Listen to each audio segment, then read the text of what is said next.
வணக்கம் மாணவர்களே. இப்போ நம்ம என்ன பார்க்க போகிறோம் அப்படின்னா, 3வது பாடத்துக்கு எடுத்துக்காட்டு 6 பார்க்க போகிறோம். போன வீடியோவில் உங்களுக்கு எடுத்துக்காட்டு 5 வரை சொல்லி கொடுத்துருக்கோம். இந்த வீடியோவில் எடுத்துக்காட்டு 6 போட்டிருக்கேன்.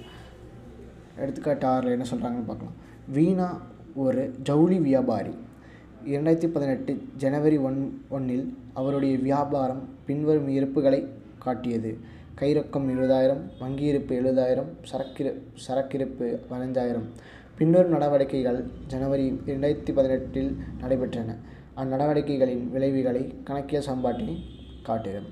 அது என்ன சொல்கிறாங்க அப்படின்னா, வீணாங்கிறவங்க வந்துட்டு ஜவுளி வியாபாரி. அவங்க ஒரு ஜவுளி வியாபாரி. அவங்க ஜனவரி 1 ஸ்டார்ட் பண்ணியிருக்காங்க. அந்த ஸ்டார்ட் பண்ணும்போது அவங்ககிட்ட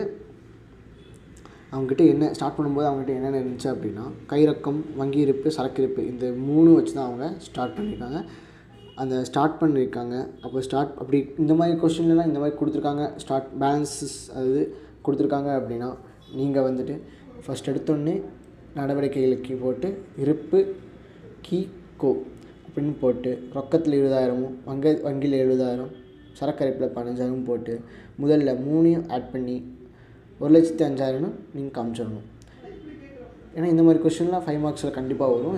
இந்த மாதிரி கொஸ்டின்ஸ்லாம் உங்களுக்கு வந்துச்சு அப்படின்னா இந்த மாதிரி எழுதிக்கோங்க. நீங்கள் இருப்பு கோ அப்படின்னு போட்டு இந்த 3 அமௌண்ட்டு ஆட் பண்ணி முதல்ல காமிச்சிருங்க. அவ்வளோதான்.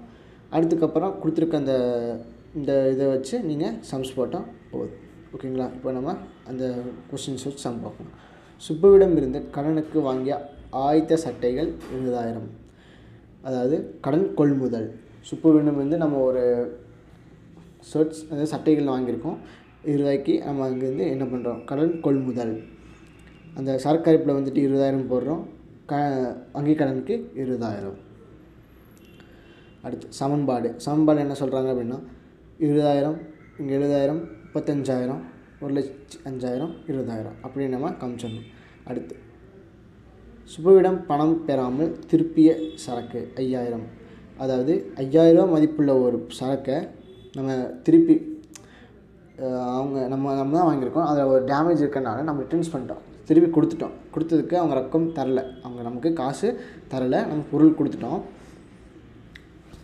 இப்போ நீங்கள் ஒரு பொருள் வாங்குறீங்க அப்படின்னா, அந்த பொருளில் ஒரு சின்ன டேமேஜ் இருந்துச்சு அப்படின்னா அந்த பொருளை நீங்கள் திருப்பி கொடுத்துறீங்க. அது உங்களுக்கு காசு தரலை அப்படின்னா அதுக்கு என்ன என்ட்ரி போடணும் அப்படின்னா, -5,000 போட்டு, இதில் சரக்கு இருப்பில் -5,000 போட்டு, வங்கி கடனில் -5,000 போட்டுடணும். ஏன்னா நீங்கள் இங்கே 5,000 குறைஞ்சின்னா அங்கேயே 5,000 குறைஞ்சிடும். அப்போ உங்களுக்கு குறைஞ்சா நீங்கள் காசு தரணும். சம்பளில் அதே மாதிரி சம்பளில் ஆட் பண்ணி காமிச்சிடணும். 20,000, 70,000, 30,000, இங்கே 1,05,000, 15,000 காமிச்சிடணும். அடுத்து கடனுக்கு சரக்கு விட்டுறது. அதாவது நம்ம ஒரு 1,600 மதிப்புள்ள ஒரு பொருளை ஜனனியிடம் 1,600 மதிப்புள்ள ஒரு சரக்குகள் கடனிற்கு விற்பனை செய்தது. ஓகேங்களா? அதாவது போன சம்பளம் பார்த்த மாதிரி தான் சொல்லியிருக்காங்க. என்ன சொல்லியிருக்காங்க அப்படின்னா, 1,600 மதிப்புள்ள ஒரு பொருள் சரக்கை நம்ம 2,000 விற்றுருக்கோம். அப்படின்னா 2,000 விற்றுருக்கோம். சரக்கு இருப்பில் -1,600, இங்கே 2,000.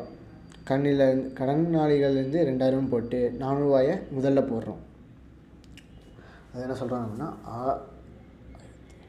1,600 மதிப்பில் ஒரு பொருளை 2,000 விற்றுருக்கோம். அந்த 2,000 விற்றதில் நமக்கு 400 லாபம் வந்திருக்கு. லாப கணக்கை நம்ம எங்கே காட்டணும் அப்படின்னா முதல்ல காட்டணும்.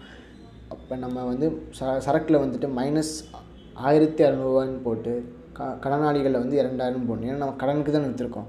கடனுக்கு விற்றனால இங்கே 2,000 போட்டு +400 முதல்ல போடுறோம். போட்டு இந்த மாதிரி அடுத்து விற்பனை திருப்பம். அதாவது கொள்முதல் திருப்பம் மாதிரி இது ஒரு விற்பனை திருப்பம் தான். விற்பனை திருப்பம்ல என்ன சொல்கிறாங்க அப்படின்னா, 400 ரொக்கம் செலுத்தவில்லை, நம்மக்கிட்ட அவங்க ரிட்டர்ன் பண்ணிட்டாங்க, ஆனால் அவங்க 400 நம்ம கொடுக்கல அவங்களுக்கு. அப்போ என்ன பண்ணணும் அப்படின்னா, இங்கே சரக்கரிப்பில் +400, கடனாளிகளில் -500 போடணும். சரிங்களா?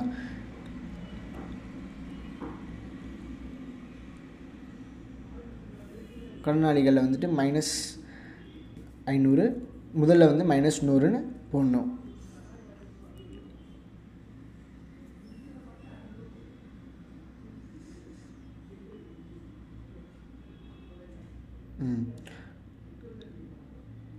அதாவது ரூ. 500 மதிப்புள்ள ஒரு பொருளை தான் அவங்க வந்து ரிட்டர்ன் பண்ணிக்காங்க. ஆனால் நம்ம வந்து 400 நம்ம கொடுக்கல, 100 கொடுத்துட்டோம். அதில் வந்துட்டு அதாவது மொத்தம் மதிப்பு வந்து 500 தான். 500 மதிப்புள்ள ஒரு பொருள் நமக்கு ரிட்டர்ன் பண்ணியிருக்காங்க. நமக்கு வந்து 100 தான் கொடுத்துருக்கோம், 400 கொடுக்காதனால நம்ம இங்கே வந்து -500 காமிச்சிட்டு இங்கே முதல்ல வந்து -100ன்னு போட்டிருக்கோம், இங்கே வந்து +400ன்னு காமிச்சிருக்கோம். அவ்வளோதான். புரிஞ்சா உங்களுக்கு? அது கீழே இந்த மாதிரி எடுத்து ஆட் பண்ணி இந்த மாதிரி காமிச்சிடணும். அடுத்து வாடிக்கையாளர் பணம் வைப்பு இயந்திரம் மூலம் பணம் செலுத்தியது. அது வாடிக்கையாளர் வந்து நமக்கு ரொக்கத்தை வந்து நமக்கு வங்கி மூலமாக அனுப்பிச்சிட்டாங்க அப்படின்னா, வங்கியில் +1500, கடனாளிகளில் -1500 போட்டு 20,000, 71,500, 28,800, 1,05,003, 15,000ன்னு இப்படி காமிச்சிடணும். அடுத்து இணைய வங்கி மூலம் காப்பீட்டு முனையம் செலுத்தியது. அதாவது இன்டர்நெட் பேங்கிங், அதாவது என்ன சொல்கிறாங்க அப்படின்னா, இணையதளத்தில் வந்துட்டு இணைய வங்கி மூலமாக அவங்க வந்து காப்பீட்டு முன்மையை கட்டிட்டாங்க அப்படின்னா -1000 வங்கியில் போட்டு -1000 முதல் வங்கியில் நீங்கள் என்ன பண்ணுறீங்களோ அதுதான் முதல்லையும் நீங்கள் பண்ணணும். அதனால தான் முதல்ல வந்துட்டு -1000ன்னு போட்டிருக்காங்க. அடுத்து முன்கூட்டி செலுத்திய காப்பீடை வந்து என்ன பண்ணிட்டாங்க, ஃபஸ்ட்டே கட்டினால அவங்களுக்கு +100, ஃபஸ்ட்டே கட்டினதுக்கு 100னால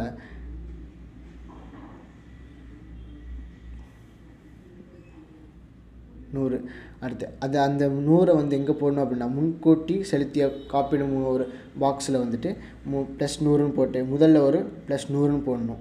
ஓகேங்களா? சமன்பாடு வந்து 20,000, 70,500, 28,800, 100, 1,04,400, 15,000. இந்த கணக்கில் ஏதோ சந்தேகம் இருக்குது அப்படின்னா கீழே இருக்கிற கமெண்ட் பாக்ஸில் கமெண்ட் பண்ணுங்கள். தியரிஸ் ஏதாவது சொல்லி தரணும் அப்படின்னா கீழே இருக்கிற கமெண்ட் பாக்ஸ்லையும் அப்படியே கமெண்ட் பண்ணிடுங்க. நன்றி.